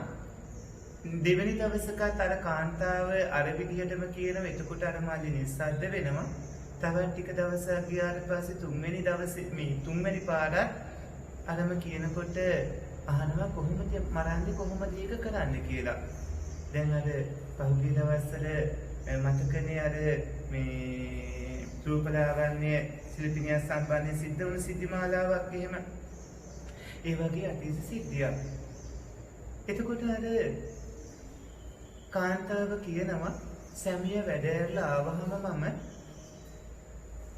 දෙන්නම් සැමියාට මේ නෙල්ලි කල්කයක් ගිහිල්ලා හිස හොදගෙන නාලා ඉන්න කියලා ඔබ නානතොටුපොළ ළඟ කුඹුක් ගහේ බිනේ හැංගිලා ඉන්න හිසට ඔළුව මේ වතුරට ඔළුව පාත් කරනකොටම බෙල්ල කොටලා මරන්න කියලා. අර කාන්තාවේ කීමානුව තියුණු ආයුධයකුත් අරගෙන නානතොටුපොළේ කිව්ව වෙලාවට හැංගිලා ඉන්නවා. සැමියා ගෙදරට එනවා. සැමියා ගෙදරට ඇවිල්ලා ගෙදරට එනකොට වෙනදටත් වඩා බොහොම ආදරෙන් දොරකඩ ගිහලා පිළි අරගෙන අතින් අල්ලගෙන ගෙදරට එක්කන් ගිහලා අද නම් බොහොම හඩු ගඳයි ගිහලා නාලේ ඉන්න කියලා අතට නෙල්ලි කලකයක් දෙනවා හිස හොදට හොදගෙන ඉන්න කියලා අර සැමියා යනවා නාන තැනට නෙල්ලි කලකයෙන් හිස හොදන්නේ හිස අතුල්ලල හොද ගන්න හදනකොට මල්ලි කඩුවකින් කොටනවා. ඒ වෙලාවෙම මානෙටපත් වෙනවා. බිරිඳගෙනදී බැලීම හින්දා ඒ ගෙදරම ළඟ ගෑණි දෙනෙක්ගේ කුසේ ගෑණි පැටියෙක් විදිහට පහළ වෙනවා. ගෑණි පැටිය ගෙදරටම එනවා නිතර. අර නිදා ගන්න ඇඳටත් එනවා. වහලෙන් ඇවිල්ලත් වැටෙනවා. ඒක කරදරයක් වුණු හින්දා මොකද කරන්නේ මේ කාන්තාව අර ගෑණි පැටියත් මරනවා. ඊට පස්සේ ගෙදරම හිටිය මේ බැල්ලියේ කුසී උපදිනවා. ඒ බැල්ලියේ පැටව දැම්මහම ඒ බලු පැටිය නිතර මේ කාන්තාවගේ පසුපස්සෙම යනකොට ගමේ අය ඔය මහත්තයා තමයි එන්නේ, ඔය මහත්තයා තමයි එන්නේ කියලා කියනකොට ඊළ එච්චාවට බලු පැටියත් මරනවා. ඊට පස්සේ එයා එහෙමම උපදිනවා. ඒ ගෙදරම වැස්සියගේ මේ කුසේ ඊළදෙනේ කුසේ උපත්ති ලැබුවාම ඒ වරුපැටියත් මෙලොව බිහි වුණාම අර කාන්තාවගේ පසුපස්සෙම නිතර යනකොට ගම්වැසිය විහිළු කරද්දී ඒ සතත් මරනවා. අන්තිමට මල්ලිට දාව මේ කාන්තාවේ කුසේම මනුස්ස පුතෙක් විදිහට උපත්ති ලැබෙනවා. අර අවස්ථා කීපෙම මඟපල් ලැබීමක් වුණේ නැහැ තිස්සංගත සත්‍යයෙන්. එතකොට මනුස්ස ජීවිතයේ උප්පත්තිය ලැබුවට පස්සේ මේ අම්මා කිරි දෙන්න හදනකොට කෑ ගහනවා අඬනවා කිසි දෙයක් නොතේන අවස්ථාවෙ ඉඳන්ම අම්මව දකින්න බෑ ප්‍රතික්ෂේප කරනවා ඉවත් කරනවා එහෙම වෙද්දී සීයා තමයි අම්මගෙන් කිරි අර ඉල්ලගෙන මේ දරුවට පොමින් පෝෂණය කරන්නේ දරුවා බහතෝන වයසදී අහනවා ඇයි පුතේ අම්මට ළඟට එන්න දෙන්නේ නැත්තේ කියලා මේ දරුවට පෙර භවයේ අර පුනරුත්පත්තිය කියන්න පුළුවන් මට්ටමක හිටිය නිසා ඒ දරුවා තමන්ව මීට කලින් මරපු විදිය ගැන කියනවා අන්තිමට මේ දෙන්නම තාත්තයි දරුවයි දෙන්නම ගිහිල්ලා මේ පැවිදි වෙනවා පැවිදි වෙලා රහතන් වහන්සේලා දෙන්නෙක් වෙනවා ඒක මම විදුක් කතාවක් කිතියෙන් කිව්වේ එතකොට මඟපල් ලබන්න නම් අනිවාර්යයෙන්ම මිනිස්සෙක් වෙන්නට ඕන ඒ උප්පත්තිය ලැබලා තියෙන තිරසන් භවයේ හෝ ඒ අන්ධගොළු බීරි මන්දබුද්ධිකෝ ඉන්න භවයේදී බෑ ඒ ඉන්න තත්ත්වය වෙනස් කරගන්න කුසල ප්‍රතිපදාවේ හැසිරෙන්න ඕන ඊළඟ භවයේ ඒ තියෙන තත්ත්වය වෙනස් වෙලා උප්පත්තිය ලබයි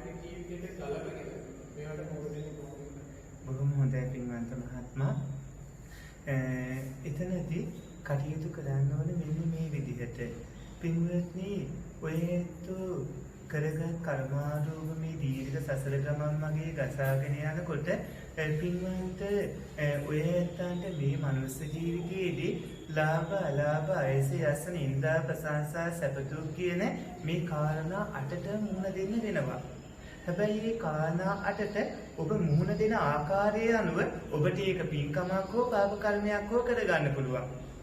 දැන් ඔයයන්ට හිතන්නකෝ මෛත්‍රී භාවනාව වඩනවා කියලා. දැන් මෛත්‍රී භාවනාවේ කමඨහන එන්නේ මුලින්ම තමන්ට ඊට පස්සේ තමන්ගේ ආචාර්යපදයන් වහන්සේලාදී හිත මිතුරන්ට ඊන් පස්සේ අනිත් ගම්රසියාදී ඇත්තන්ට අන්තිමට ධානයෙහි උපදවා ගත්තට පස්සේ තමයි දසදිසා භාගින හැමෝටම කියන්නේ.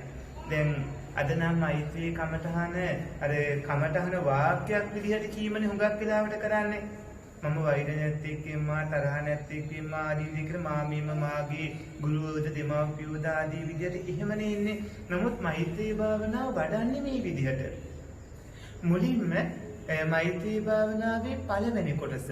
ඒ කියන්නේ මම මුලින්ම මෛත්‍රී කරන්න ඕන තමන්ට මම වෛර නැත්තේකින්මා වෛර නැත්තේකින්මා වෛර නැත්තේකින්මා වෛර නැත්තේකින්මා කියලා තමන්ගේ හිත තුල වෛරේ නැති තත්ත්වයට තමන් පත් වෙන්නට ඕනේ වචනේට හිර වෙන්නේ නැතුව වචනයෙන් කියවෙන අදහස චිත්ත සංතතිය තුල උපදවා ගන්නට ඕනේ. ඊට පස්සේ මම වෛර නැත්තේකින් වෛර නැත්තේකින් කියලා ඒක තහවුරු කර ගන්නවා. ඊට පස්සේ මම තරහ නැත්තේකින්මා කියලා තරහව තමන්ගේ චිත්ත සංතතිය තුල ඇති නොවන ආකාරයට මේ ප්‍රබල කුසලයේ උපදවා ගන්නවා.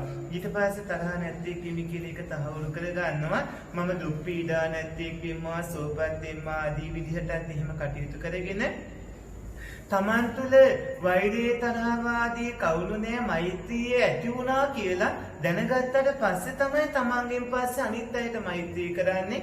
මුලින්ම මව්පියන් ගුරුවරුන් අඹසැමියන් ගන්නෙ නැහැ. එහෙම ගත්තාම ලෝභ ආදී ඇති වෙනවනේ. තමන්ගේ පිරිසින්ද මඳහත් අරමුණක් ගන්නෙ. බොහෝ විට ගුරුවරු හෝ ආචාර්යපදයන් වහන්සේලා ගන්නෙ. ඒ විදිහට ඒ අයට මෛත්‍රී කරන පුරුදු වුණාට පස්සේ තමයි තමන්ගේ මව්පිය ආදී පවුලේ අය අරගෙන සමීපත මියුනුත් අරගෙන සතුරුකම් කරනවා නම් කවුරු හරි ඒ සතුරොත් අරගෙන මෛත්‍රී කරන්නේ. මේ විදිහට තමන්ගේ හිත තුලේ කුසලයේ ඇති කර ගන්න ඕන.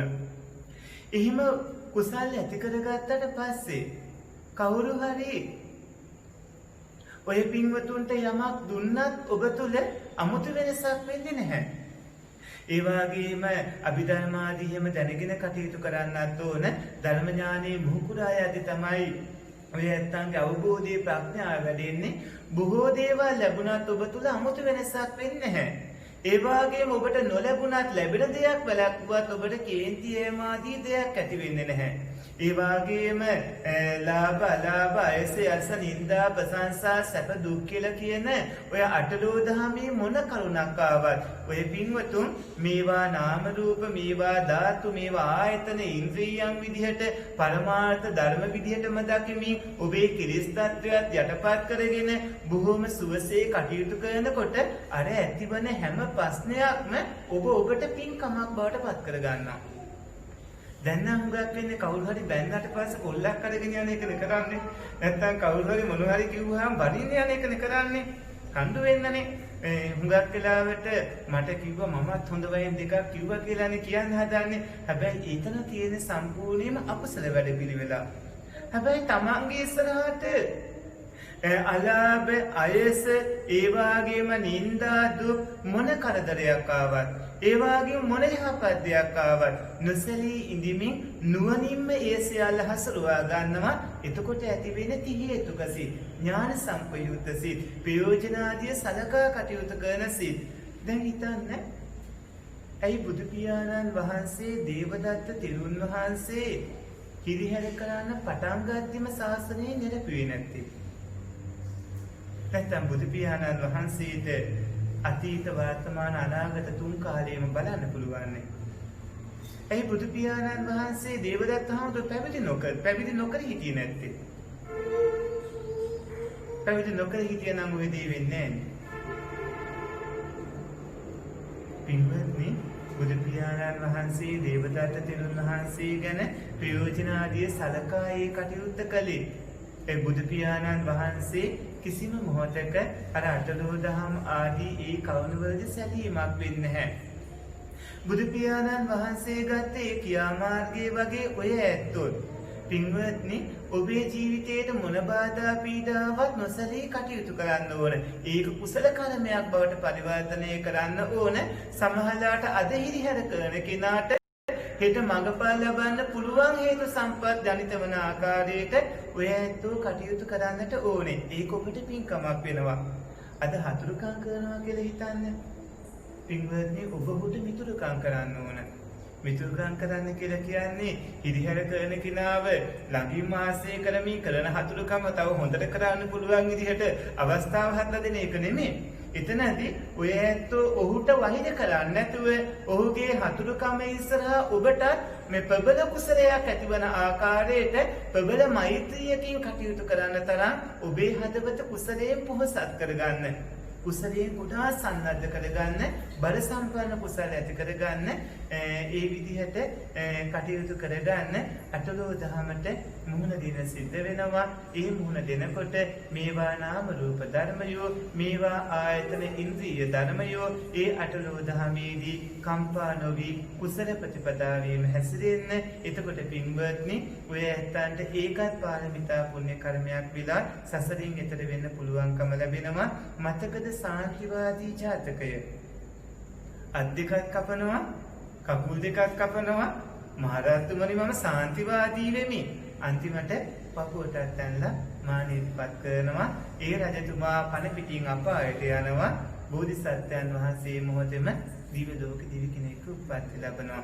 තමන්ගේ කර්ම තමන්ටයි කවුරු අකුසල කරගත්තා.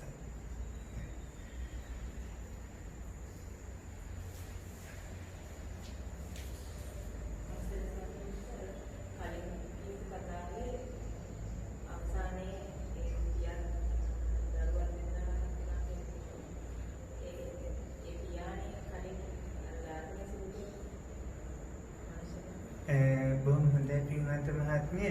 ඒ පියා කියලා කිව්වේ අර මල්ලි නෙමෙයි සීයා. බොහොම හොඳයි ප්‍රශ්නේ අහපු එක. ඒක මම අදින් කියුනේ නැහැ. ඒ තමයි ඒ සීයා.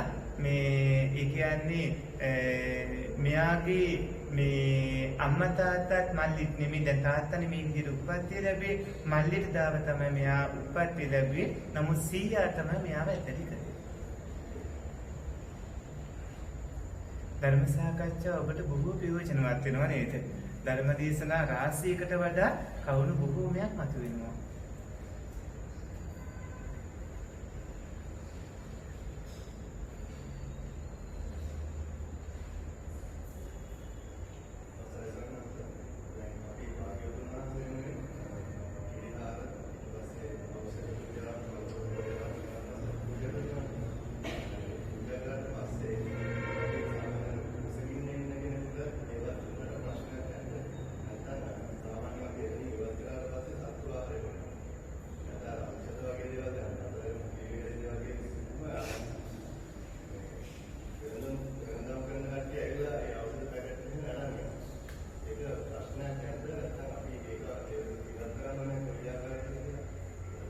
බොහොම හොඳයි පින්වන්ත මහත්මයා.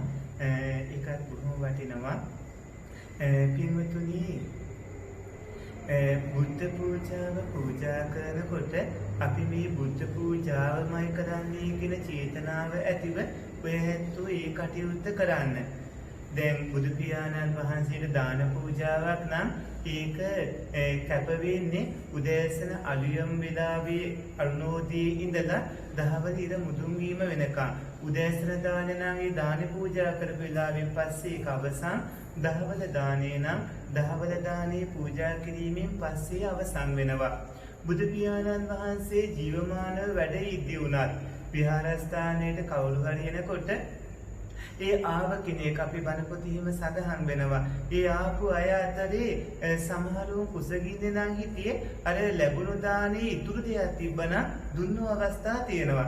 ඒ වගේම අර වීරංජානුවර වස් කාලේ වැඩ ඉඳලා ඉතින්දී අර හිඟන කණ්ඩායමක් ආහාර පානක් නැතුව දුර්වල වීඳන් පස්සේ නැවත මේ සවැත්නුවරට වැඩම කළාම ඒ හිඟන අයට සවැත්නුවර ප්‍රණීත ආහාර ලැබුණට පස්සේ ඒ කට්ටිය සෙල්ලම් කරමින් කෑගෝ ගහමින් හිටිය වෙලාවක බුදු පියාණන් වහන්සේ දොස් කිව්ව කතාවක් එහෙම ඔබට මතක ඇති. මේ වගේ සම්බුද්ධ බුද්ධ පූජා පවත්වන මොහොතේදී ඔය ඇත්තෝ බුද්ධ පූජා පවත්තා එහි ආනිසංස විපාක බුද්ධ විඳින්න. ඒ වගේම බුද්ධ පූජාවෙන් පස්සේ එක තවදුරටත් බුද්ධ පූජාව නෙමෙයි. එයින් පස්සේ බුදුහාමුදුරන්ට පූජා කළ ඉතුරු වූ අවශේෂ කොටස. එය ඔය ඇත්තෝ තවත් පින්කමක් කරගන්නට කුසගිනී ඉන්න සතෙක්ට දීම නැත්නම් දිරින්දෙක්ට දීම බුද්ධ පූජාව කියන හැඟීම ඇති නොවන කෙනෙක්ට ලබා දීම වඩා සුදුසුයි. අර බුද්ධ පූජාව කියන හැඟීම ඇති වුනහම මම බුද්ධ පූජාවක් කාපු කෙනෙක් කියලා අර මානෙහිම ඇති වෙලා කෙලෙස් මත වෙලා සද්ධාවේම නැති කරගෙන බොහෝ හානි කර ගන්නවානේ. ඒ නිසා අර ඒ හැඟීම ඇති නොවන ආකාරයට ඒගේ සද්ධාවට හානි නොවන ආකාරයට ඒ දේ පරිත්‍යාග කළ තවත් පින්කමක් කරන්න පුළුවන්කම ලැබෙනවා. එතකොට පින්කම් දෙකක් නේද? පින්කම් දෙකක් ඔය ඇත්තන්ට කරන්න පුළුවන්කම ලැබෙනවා. හැබැයි කොයි වෙලාවකවත් බුද්ධ පූජා කරන්න කලින් මම මේ ටික දෙන්නේ අහවල් කෙනාට කියලා අදහසක් ඇති කරගන්න එපා. එතකොට චේතනාව වෙන්නේ බුද්ධ පූජාවට වඩා අර කාරණා. බොහොම හොඳයි ප්‍රශ්නේ අපිට.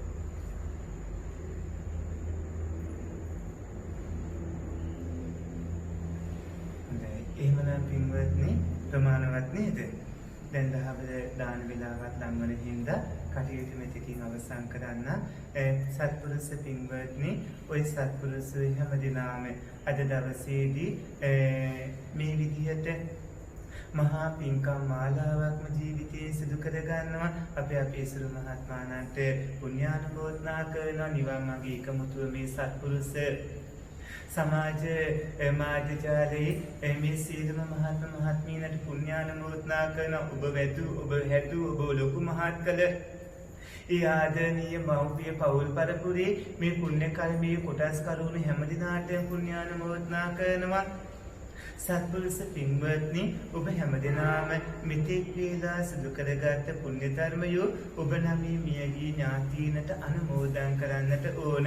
අද දවසේ ධර්ම දේශනා ධර්ම සාකච්ඡාවන්ගෙන් ආරම්භ වෙලා සන්ධ්‍යා භාගයේ සමදානමය පුණ්‍ය කර්මයන් දක්වා බොහෝ පින්කම් අපේ ජීවිතයෙන් සිදු කරගන්නවා. මේ හැම පුණ්‍ය ධර්මයක්ම ඔය සත්පුරුෂයෝ නම් හිමිය ගිය දීර්ඝ සසරට සම්බන්ධ සාංසාරික නෑදෑයිනට ඒකාන්තයෙන්ම අනුමෝදන් වේවා කියලා ඥාතීන්ට පින් අනුමෝදන් කරන්න. ඉදම් වී ඥාතීනම්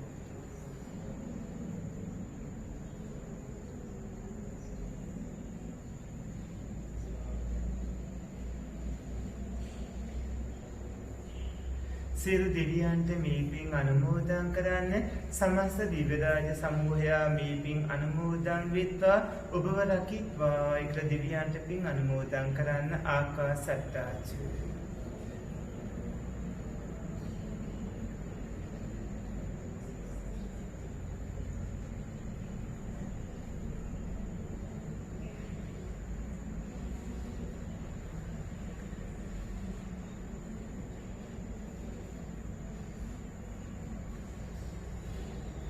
සත්පුරුෂ පින්වත්නි, මේ පුණ්‍ය ධර්මයෝ නිවන් දකින්නට හේතු සම්පත්ම වේවා කියලා නිවනම අරමුණු කරන්න. ඉදන් මේ පුඤ්ඤං ආසවකයා වහන් හෝතු. මේ පින නිවන් අවබෝධ වීම පිණිසම හේතු වේවා. මේ කුසලයේ බලයෙන් නිවන් දකිනාතුරුම පස්පව් දස අකුසල් කරන බාලයින්ගේද අසත්පුරිසයින්ගේද පාපමිත්‍රයින්ගේද ආශ්‍රය නොලැබේවා. දානාදී පින්කම් කරන සීලාදී අනන්ත ගුණ පුරන විදර්ශනාදී භාවනා වඩන සත්පුරිසයින්ගේද කල්යාණ මිත්‍රයින්ගේද බුද්ධාදී ආර්ය මහෝත්තමයින්ගේද ආශ්‍රයම ලැබේවා. පින්වත්නි, පින්වන්ත ඔබටයි අපි මේ ආශිර්වාද කරන්නේ. පින්වන්ත අපේ සුරු මහත්මයා ප්‍රමුඛ කොටගත් නිවන් මාගේ එකමුතුව මේ සත්පුරුෂ පින්වන්ත, මේ තරුණ මහත්ම මහත්මී, මේ තරුණ දරුවන්, මේ සත්පුරුෂ මව්පියන්, ඔබ පවුල් පරපුරේ මේ පුණ්‍ය කර්මයේ කොටස්කරු වුණු සියලුම සත්පුරුෂයින්ට තබන පියවරක් පාසා තුනුරුවන්ගේ ආශිර්වාදයේ දිව්‍යයන්ගේ රැකවරණය ලැබේවා. දීර්ඝායුෂම ලැබේවා. අභිවාදන සීලිස නිච්ඡං වද්දාපචායිනෝ චත්තාරු ධම්මා වඩ්ඩಂತಿ ආයුවන්තු සුඛං බලං ආයුරාෝග්‍ය සම්පatti සග්ග සම්පatti මීවච අතෝ නිබ්බාන සම්පatti ඉමිනාති සමිච්ඡතු.